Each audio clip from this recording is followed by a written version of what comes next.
Hello, it's nice to have you join us on Ogtv Comprehensive News Package. I am Bukola Agbakiso. First, the highlights of the news. Ogun State government earmarks 2.94 billion naira in 2021 budget to upgrade classrooms, science laboratories across the state.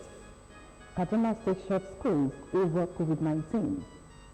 Nigeria's external reserves dipped by 269.47 million naira in 5 weeks. Bomb blast kills Kabul deputy governor in Afghanistan.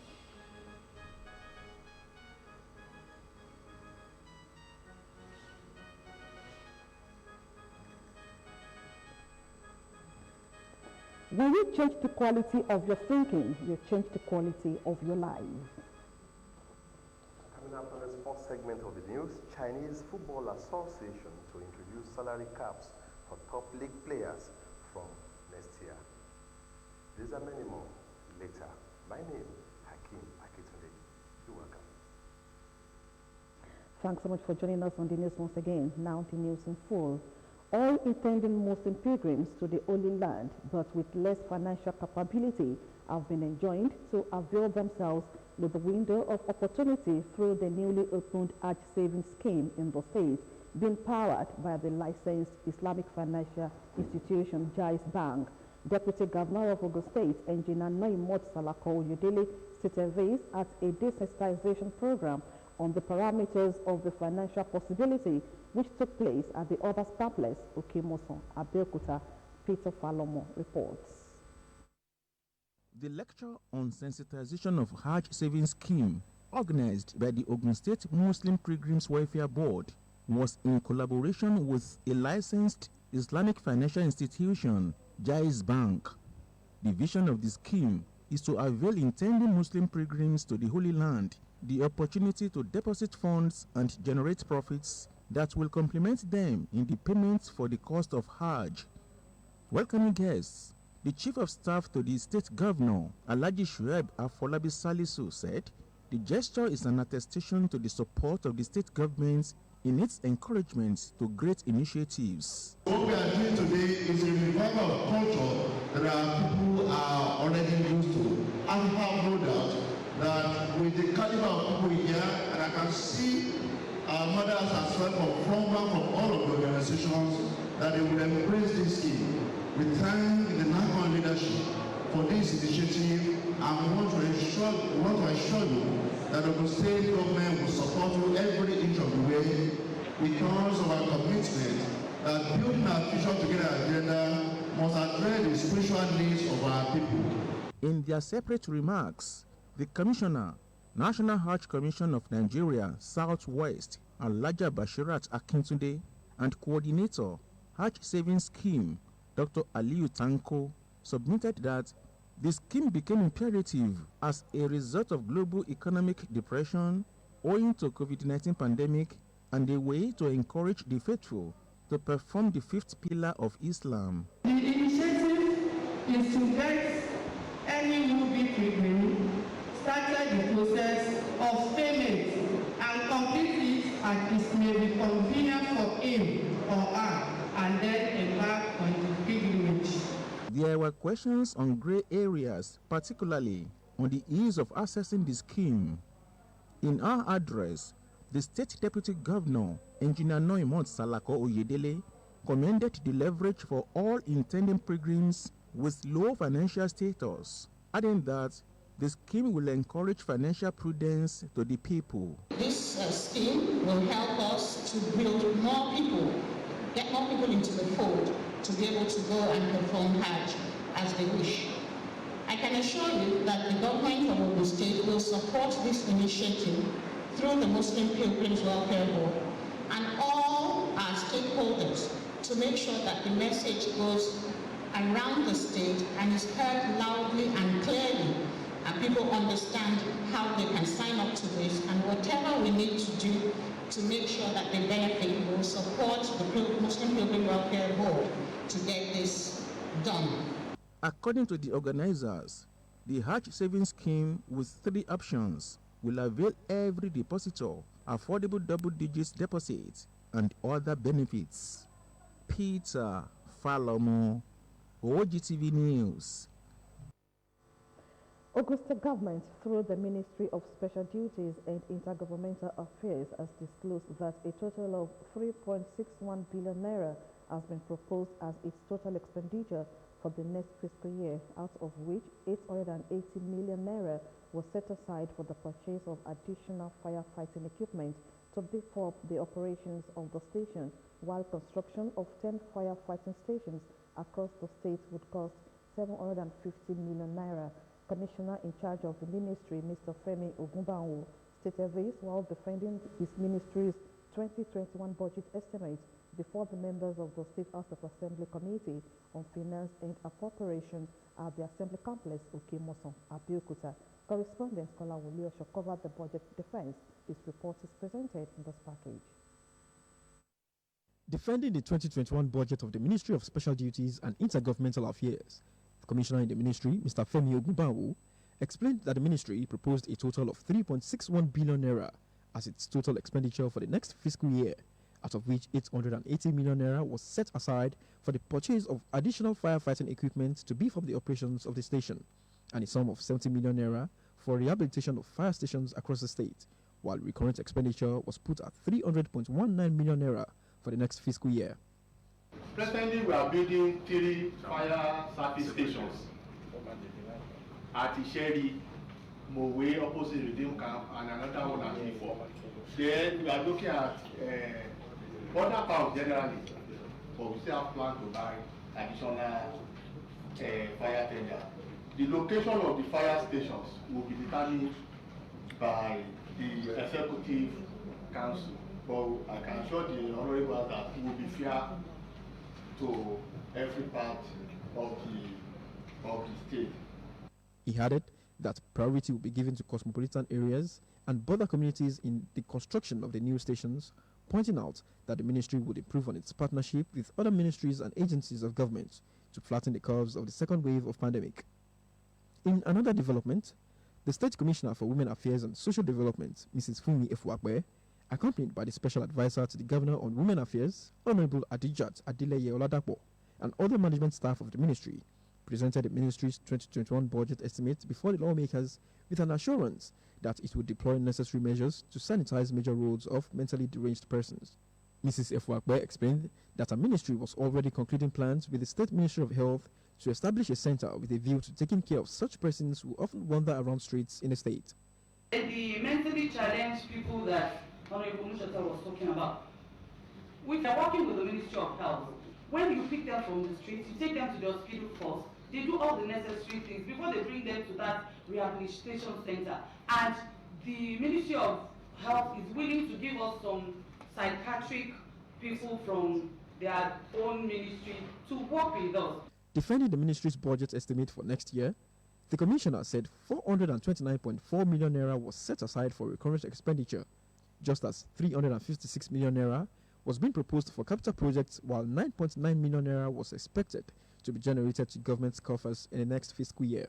Ogun State Water Corporation, led by its General Manager, Mr. Olushe Yemaku, disclosed during the exercise that the corporation will embark on rehabilitation of some water treatment plants and borehole supply facilities, with a view to reducing plant loss from 30% to 10% in order to increase the volume of water availability to the residents, looking at a budget size of 8.592 billion naira. The lawmakers also considered the 2021 budget estimates of the State Ministry of Community Development and Cooperatives, State Independent Electoral Commission, INEC, Christian Pilgrims Board, Ministry of Regional Integration, amongst others. Meanwhile, a total sum of 2.94 billion naira has been earmarked in the next fiscal year to build 260 classrooms comprising of 140 units of 3 blocks of classrooms, 120 units of 2 blocks of classrooms, 8 workshops and science laboratories across the state. State Commissioner for Education, Science and Technology, Professor Abayomi Arigabu, disclosed this while taking his stand to defend his ministry's 2021 budget proposal before the State House of Assembly Committee on Finance and Appropriation at the Assembly Complex, Okemoson, Abeokuta. Correspondent Kola Wuliosho's report is presented in this package. Having proposed a total sum of 2.94 billion naira in the next fiscal year to build 260 classrooms comprising of 140 units of 3 blocks classrooms, 120 units of 2 blocks of classrooms, and 8 workshops, science laboratories across the state by the Education Ministry. Commissioner Professor Abayomi Arigbabu added that 1 billion naira was being set aside for the rehabilitation of existing structures in public schools across the state. The commissioner, while presenting the total budget size of 7.81 billion naira for the ministry, noted that the estimate contained the capital expenditure of 5.4 billion naira and the remaining 2.4 billion naira to cater for recurrent expenditure, while revenue target was put at 1.14 billion naira, explaining that a sum of 930 million naira was proposed for educational programs for the same period. He outlined the educational programs to include payment of bursary, scholarship, WAEC, national business and technical examination, basic education certificate examination, unified examination, establishment of multilingual resource center, and provision of modern equipment, amongst others, intimating the lawmakers that the ministry had slashed the levies payable by private schools by 50% to cushion the effect of the pandemic on their operations. The commissioner added that more measures will be formulated by the ministry to improve on quality assurance for public and private schools, with more improvements on infrastructural facilities for all categories of schools, irrespective of their locations in the state. Have our schools having not only opportunity of virtual teaching and learning, you have digital teaching and learning, converting lesson notes into digital forms. You see those schools doing well. So it's not just provision of facilities alone, or even having the manpower in terms of quantity and quality. You need to also quality assure what you do. And when teachers know that you'll be coming around, school administrators know that you are on their neck, you are checking, then definitely you have better results. On his part, the provost of the State College of Health Technology, Ilese, Dr. Abiodun Oladunjoyi, presented a total budget size of 1.15 billion naira for the next fiscal year, with a renewed assurance of evolving more measures towards achieving excellence in health manpower training to reduce infant and maternal mortality, as well as incidence of communicable diseases. The lawmakers also considered the 2021 budget proposals of the Tai Sholari University of Education, Abraham Adesoya Polytechnic Ijebu-Igbo, and Tai Sholari College of Education, Omu, amongst others. All primary and secondary schools and government science and technical colleges in Ogun State are to proceed on first term holiday for the 2020-2021 academic session from Monday, 21st December 2020 to 1st January 2021. A statement from the State Commissioner for Education, Science and Technology, Professor Abayomi Arigbabu, added that the tourism for the second term school activities on Monday, 4th January 2021. The statement enjoined parents and guidance to ensure that the roads are properly monitored during the holiday. The confirmation and promotion on test and compulsory public service examination for professionals, sub-professionals and junior officers have commenced in the state. While monitoring the exercise, the head of service of Ogun State, Elijah Selimot Otun, said this is part of the belief in the ability of the workforce to drive the developmental agenda of the current administration in the state. Murphy Showumi has the details. Rules and regulations guiding the civil service are very important for every civil servant and critical to their progression, which is part of what the confirmation, promotion test and compulsory public service examination is meant to achieve. The organizers of the examination, led by the Permanent Secretary, Bureau of Establishments and Training, Mrs. Lydia Fajohumbo, were on ground to ensure a hitch-free exercise. The state head of service, Elijah Selimot Otun, also monitored the conduct of the 3-day examination, which was last held in 2018 and was delayed due to the outbreak of the pandemic. Elijah Otun praised the conduct of the exercise and the comportment of the officers who have demonstrated their readiness to contribute their quota to the development of the state. Because this exam is very important in the civil service. It's a confirmation examination which cuts across all cadres. We have seen the clerical officers, that's the messengers. We have seen the executive cadre too, likewise the professionals, the admin officers, the accountants, the pharmacists, the doctors, everybody. They are doing it well because over 2,500 candidates are sitting for this exam. The head of service used the occasion to praise the state government for paying proper attention to the interests of the civil servants. This examination will also enable the civil servants to be conversant with the system. They're going to have the public service rules, financial administration, common laws, use of mathematics in quotes, because a civil service commission is also part of this examination. And we have the examination board. So the examination is very key to the civil service of Ogun State. The examination continues. Matthew Shomi, Ogtv News.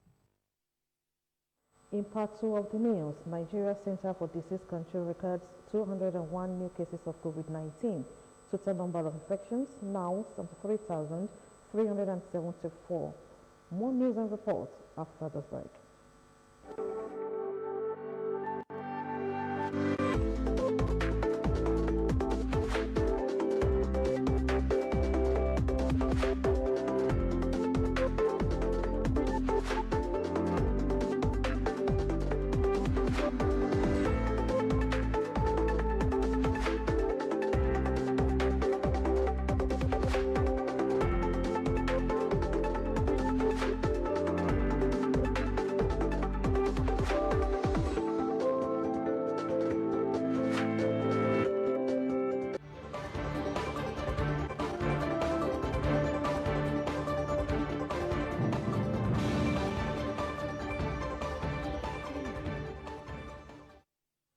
Thanks for joining us in part 2 of the news. The Nigeria Center for Disease Control, NCDC, has recorded 201 new cases of COVID-19, bringing the total number of infections in the country to 73,374. NCDC disclosed this on its official Twitter handle. Till date, 73,374 cases have been confirmed, 66,314 cases have been discharged, and 1,197 deaths have been recorded in 36 states and the Federal Capital Territory. The 201 new cases are reported from 11 states: Kaduna 74, Lagos 53, Katsina 40, Rivers 11, Plateau 9, Kwara 6, Bauchi, Ogun, and Taraba 2 each, Edo and Sokoto 1 each. The Kaduna State Government has announced the closure of schools across the 23 local government areas of the state. This followed an upsurge of the COVID-19 on the state. According to the State Commissioner for Education, Mr. Shehu McAfee, the statement directed all schools in the state to close from Wednesday, December 16, 2020. McAfee said the measure was taken to curb the spread of the COVID-19 pandemic following its second wave in the state.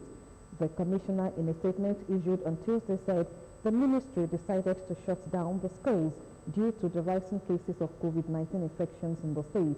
According to him, the rising cases of COVID-19 showed a replicate of figures recorded in the first wave of the pandemic in April, May, and June 2020, indicating that a new wave of infection is rapidly spreading across the state. And from Lagos State, the Commissioner for Health, Akin Abayomi, says Governor Babajide Sanwo-Olu will soon recover from coronavirus. He said in a statement titled Update on COVID-19 Status of Governor Babajide Sanwo-Olu on Tuesday. The Commissioner had announced on Friday night that the governor tested positive for coronavirus and had been in isolation following contact with persons infected with the virus. All tests conducted on him recently showed no signs of adverse impact of the COVID-19 infection. Ekiti State Governor Kayode Fayemi, Ondo State Governor Rotimi Akeredolu, Oyo State Governor Seyi Makinde, Bauchi State Governor Bala Mohammed, Governor Ifeanyi Okowa of Delta State, and Kaduna State Governor Nasiru El-Rufai had tested positive and recovered from the virus. The Supreme Court Director of Information, Dr. Festus Akande, has described as a rumor the claim that the Chief Justice of Nigeria, Tanko Mohammed, had tested positive for COVID-19. Akande stated this in a statement which he issued after a Justice of the Supreme Court, Justice Ibrahim Salawa, disclosed at an event in Abuja on Tuesday that the CJN had tested positive for the dreaded disease. The Apex Court spokesperson had earlier in his first statement on the state of health of the CJN on Tuesday denied reports that the head of the Nigerian judiciary was critically sick. His second statement, issued shortly after Justice Salawa's comment about the CJN's coronavirus status hit the media space, appeared to be a rebuttal to the judge's claim. Despite the effects of ravaging COVID-19 pandemic on all sectors of the economy, the management, staff, students, and parents of Alaba Lawson Royal College have expressed their profound gratitude to God Almighty at the 28th valedictory service. Venue of the ceremony was the school's premises, Kuto, Abeokuta. Our reporter Olajumoke Oladipupo covered the event. A report. The 2020 graduation ceremony and valedictory service of Alaba Lawson Royal College, Kuto, Abeokuta, commenced with graduates giving thanks to God, having completed their academic pursuits despite the pandemic.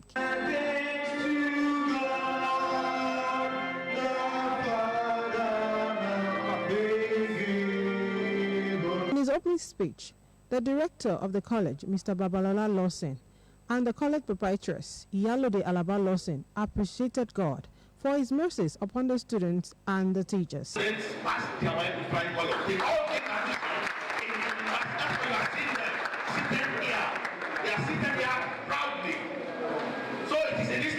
are resuscitating the Lawson's Continuing Education Center. I would like to congratulate the graduates of today for this wonderful achievement. You are to remain diligent, disciplined, and determined. As the outgoing prefect handed over baton of leadership to the incoming set of prefects, the choir and the cultural troupe of the college performed to the delight of parents, invited guests, and well-wishers.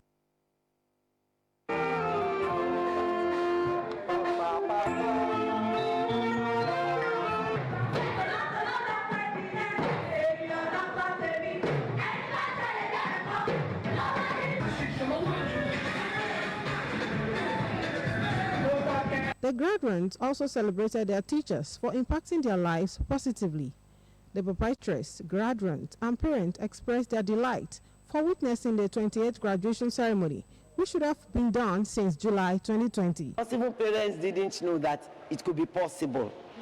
But I told them that when we work together as a team, things will work out because in unity lies strength. My advice for them is to be self-disciplined and be focused as we have taught them in Lawson School. I feel like I fulfilled at least a phase, so I'm happy. I feel very proud to have passed through this noble institution, and I hope many others like me can follow in my footsteps. After everything that's happened, through, the year, Corona and everything, I'm just so glad that Mama could put this up together for them. Well, all honor, glory, and adoration unto the Lord.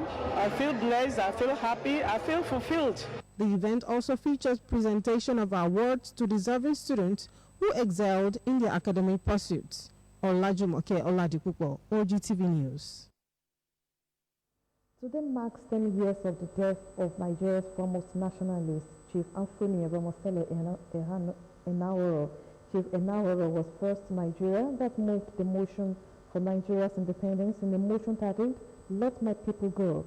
In this special report, though, Fabajo expressed the life and times of the nationalists 10 years after. It wasn't... L'indipendenza fu qualcosa. He was the first Nigerian to agitate for restructuring through his movement for national reformation during Babangida's regime. Chief Enahoro, as the leader of National Democratic Coalition, NADECO, spearheaded the opposition force that led to the end of over 35 years of military rule in Nigeria. Today marks the 10th year of his death. We regard this as an internal matter But we've always been prepared also to regard it as a family matter.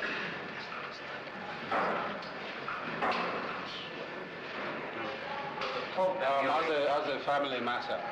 And in the true African tradition, we've always been prepared to discuss it in the family council, which is the OAU. Ironically, Chief Enauru, who fought for the Nigerian common masses all his life, was born to royalty. He was born on July 22, 1923, and died on December 15, 2010. Chief Enauru was the first Nigerian member of Ikoyi Club and the first Nigerian golfer.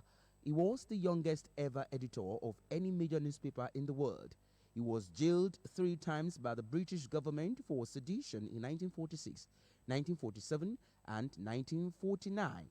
Chief Enauru served as Minister for Information, Western Region.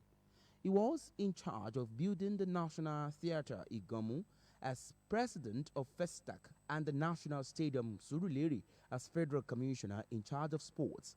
A journalist of repute and astute politician, he served in different capacities in the newspapers that he worked with, and also served meritoriously in public service.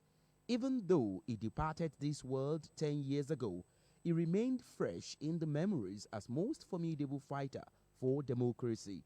Ido Fabaju, Ogtv News.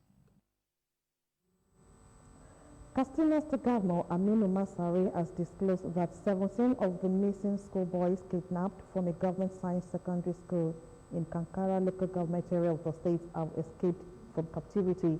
Governor Masari, who disclosed this in an interview, said the schoolboys were found and have been reunited with their families. He added that efforts have been intensified to rescue the remaining schoolboys still in captivity safely. All these missing children who have been found have been reunited with the families since we have shut down the schools, Masari said. He said that the victims escaped unconditionally, and one of the abducted children's father, who is also a teacher at the school, was contacted by the captors who warned that security forces should stop using helicopters around the hideout.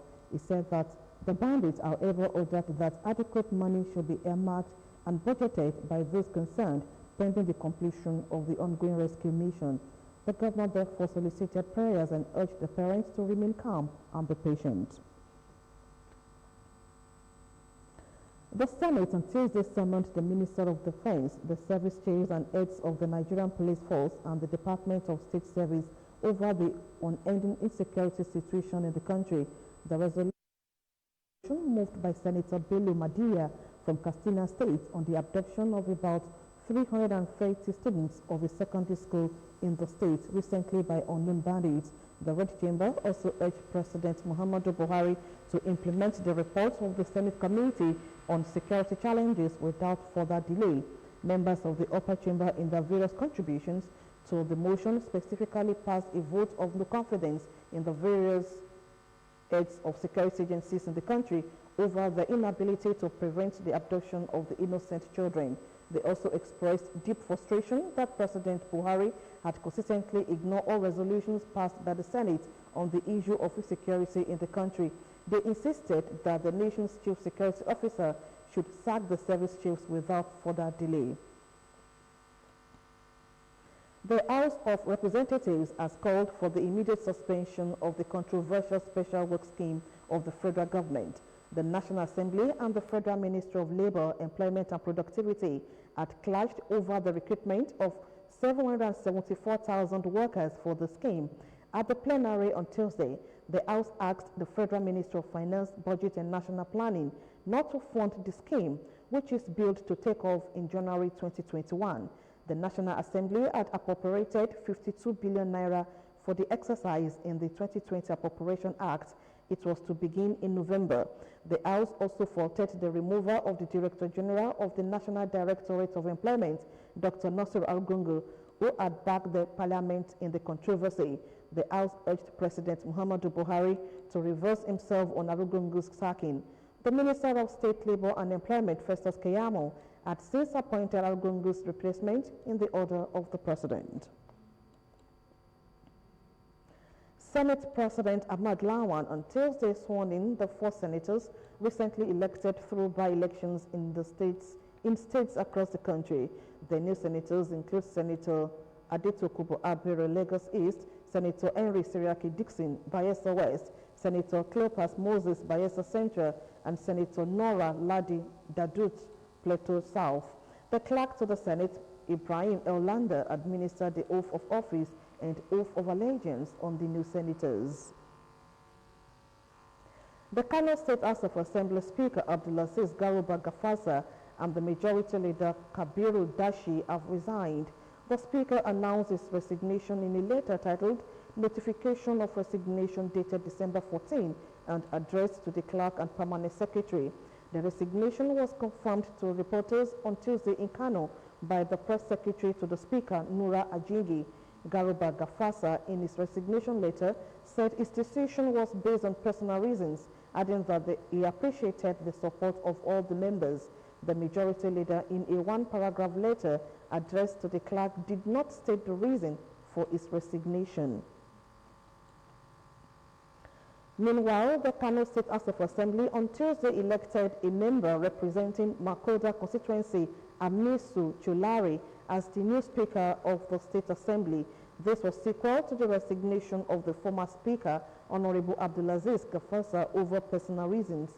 According to reports, the member representing Wadil constituency, Nuhu Abdullahi Achika, nominated Amisu Chidari for the position and was seconded by Shanusi Usman. Moments after the swearing-in of the new Speaker, Amisu Ibrahim Chidari appreciated the members for the confidence reposed in him. On business news, Nigeria's external reserves dipped by 269.47 million naira in 5 weeks. More business news shortly.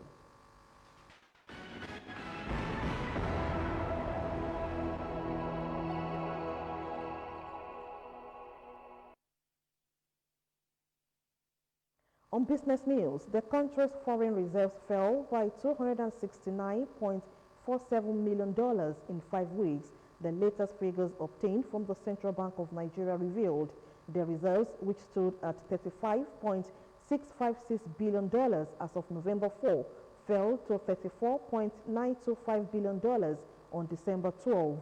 According to the figures, the reserves, which had continued to fluctuate, ended the month of October at $35.68 billion. Recently, the CBN Governor, Godwin Emefiele, said restrictions on global travel by land and air, along with the slowdown in commercial activities, led to a significant reduction in the demand for crude oil, which contributed to a 65% decline in crude oil prices between January and May 2020. The federal government says it will leverage on the opportunities provided by the African Continental Free Trade Area Agreement to reposition the oil and gas sector. The government said this action would transform the country into a petroleum product refining hub for the African region with its attendant socio-economic benefits.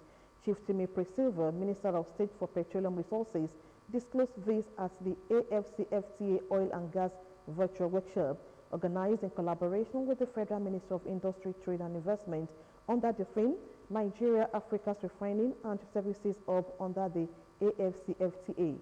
Represented by Mr. Bichos Nabaso, Permanent Secretary in the Ministry, Silva said Nigeria had ratified the AFCFTA, which will begin implementation in January 2021. According to him, the AFCFTA aims to redefine trade relations within African states and proposes the creation of a central market for goods and services, enabling free movement of people and investments across Africa's 54 countries. The World Bank Group discussed a new 5-year countries partnership framework from 2021 to 2024 with Nigeria and approved a $1.5 billion package to help build a resilient recovery post-COVID-19. The bank disclosed this in a statement titled World Bank Group to boost Nigeria's efforts to reduce poverty on Tuesday. It stated that Nigeria at this point in time, and with the sharp fall in oil prices as a result of COVID-19, the economy was projected to contract by over 4% in 2020, plunging the country into its deepest recession since the 1980s. Government revenues could fall by more than $15 billion in 2020 and the crisis would push an additional 5 million Nigerians into poverty in 2020, according to the World Bank. The World Bank said the country's partnership framework will focus on 4 areas of engagement, which are investing in human capital, promoting jobs and economic transformation and diversification, enhancing resilience and strengthening the foundations of the public sector. The Consumer Price Index, which measures inflation, increased by 14.89% year-on-year in November 2020. The National Bureau of Statistics Consumer Price Index November 2020 report. It said this is 0.66 percentage points higher than the rates recorded in October 2020. The percentage change in the average composite consumer price index for the 12-month period ending November 2020 over the average of the CPI for the previous 12 months was 12.92%, representing a 0.26 percentage points increase over 12.66% recorded in October 2020. The urban inflation rate increased by 15.47% year-on-year in November 2020 from 14.81% recorded in October 2020, while the rural inflation rate increased by 14.33% in November 2020 from 13.68% in October 2020. The National Assembly has queried the Nigerian Communications Commission over a sharp increase in its proposed wage bill for 2021. The Parliament also criticized the hike in the financial provision for consultancy services. While the sum of 16.85 billion naira was approved for the Commission to pay salaries and allowances in the 2020 fiscal year, the Commission proposed 29.19 billion naira for 2021. The Parliament also demanded explanation on the 1 billion naira proposed for the consultancy service in 2021 as against the 394.33 million naira approved in the 2020 Appropriation Act. Members of the Joint Senate and House of Representatives Committees on Telecommunications raised the issue at a budget hearing in Abuja following a presentation by the Executive Vice Chairman, NCC, Professor Umar Dambata. Dambata, who asked the Director of Finance and Administration to provide details of the 2020 budget performance for the year under review, said as of November 2020, only 79.66 billion naira had been released out of a total budget of 140.38 billion naira.